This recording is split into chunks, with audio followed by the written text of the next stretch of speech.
Did you know that among 1.4 million people all over the world who are living below $1 per day, about 70% are women and girls? Did you know that women account 2/3 of the world's working hours and earn only 10% of the world's income? Did you know that women produce half of the world's food and own only 1% of its land? However, looking at the bright side, as the new generation proceeds in eliminating some engaging issues, women empowerment gets more and more real. As it seems, it is here to stay. Because women are not the edge of reasons, they are the reason itself.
Malala was born on 12th July 1997 in Mingora, a town in the Swat district of northwest Pakistan. Her father, Ziauddin Yousafzai, named her after Malala, a Pashtun heroine. Ziauddin, who has always loved learning, ran a school in Swat adjacent to the family's home. He was known as an advocate for education in Pakistan, which has the second highest number of out-of-school children in the world, and became an outspoken opponent of Taliban efforts to restrict education and stop girls from going to school. Malala shared her father's passion for learning and loved going to school. In 2009, as the Taliban's military hold on Swat intensified, Malala began writing a blog for the BBC Urdu service under a pseudonym about fears that her school would be attacked and the increasing military activity in Swat. Television and music were banned, women were prevented from going shopping, and then Ziauddin was told that his school had to close. Malala and her father received death threats but continued to speak out for the right to education. Around this time, Malala was featured in a documentary made for the New York Times and was revealed as the author of the BBC blog. In 2011, she received Pakistan's first National Youth Peace Prize and was nominated by Archbishop Desmond Tutu for the International Children's Peace Prize. In response to her rising popularity and national recognition, Taliban leaders voted to kill her. On 9th October 2012, as Malala and her friends were traveling home from school, a masked gunman entered their school bus and asked for Malala by name. She was shot with a single bullet which went through her head, neck and shoulder. Two of her friends were also injured in the attack. Malala survived the initial attack but was in a critical condition. She was moved to Birmingham in the United Kingdom for treatment at a hospital that specializes in military injuries. She was not discharged until January 2013, by which time she had been joined by her family in the UK. The Taliban's attempt to kill Malala received worldwide condemnation and led to protest across Pakistan. In the weeks after the attack, over 2 million people signed a right to education petition, and the National Assembly swiftly ratified Pakistan's first right to free and compulsory education bill. Malala became a global advocate for the millions of girls being denied a formal education because of social, economic, legal, and political factors. In 2013, Malala and Ziauddin co-founded the Malala Fund to bring awareness to the social and economic impact of girls' education and to empower girls to raise their voices, to unlock their potential, and to demand change. Malala accepted the Nobel Peace Prize on 10th December 2014 with Indian children's rights and education advocate Kailash Satyarthi. Malala contributed her $1.1 million prize money to financing the creation of a secondary school for girls in Pakistan. Malala says she accepted the prize on behalf of the world's children, and she will continue to work for education until every child can go to school.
Our topic of today is women empowerment. Why do we select this topic for our discussion? I think this is a topic that we need to be discussed in order to get oriented about women empowerment, because women everywhere is marginalized and they are not coming to the mainstream of the society. The main reason is gender biasing, and that has become a burning topic globally today. We need to orient our students a generation unbiased. We need to mold a generation gender unbiased and respect women irrespective of their barriers of boundaries, caste, color, creed, etc.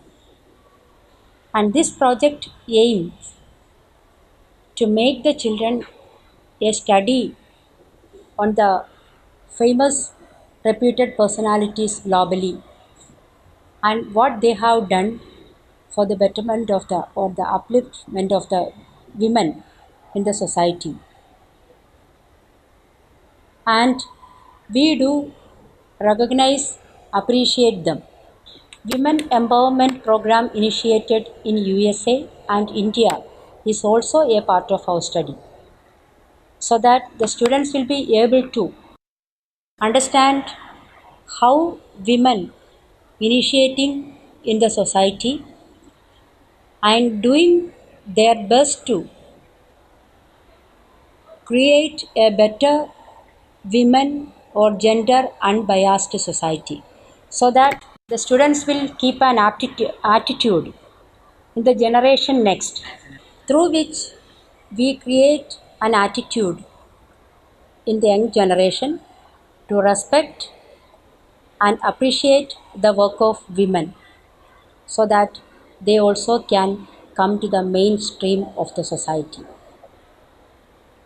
We in our school, in all our initiatives, give equal importance to all the activities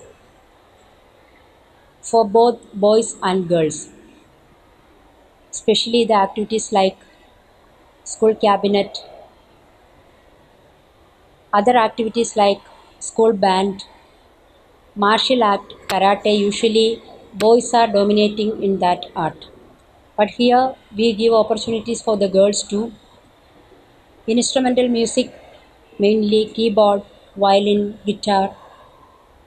Our girls are also representing in that activities too. So we feel it. Girls should not be kept aside in the mainstream of the society. They also can do wonders just like men in the society.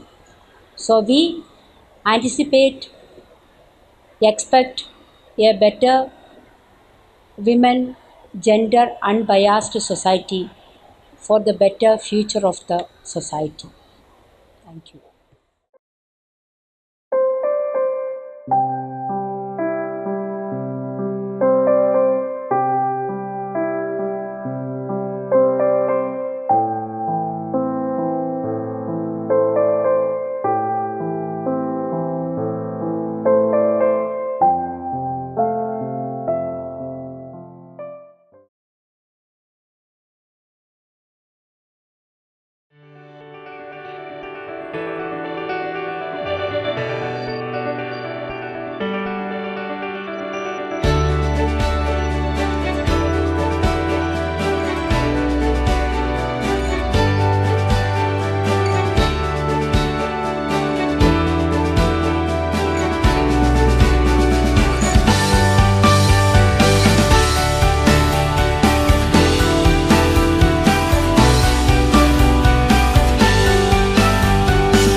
Indians are my brothers and sisters, and I love my country.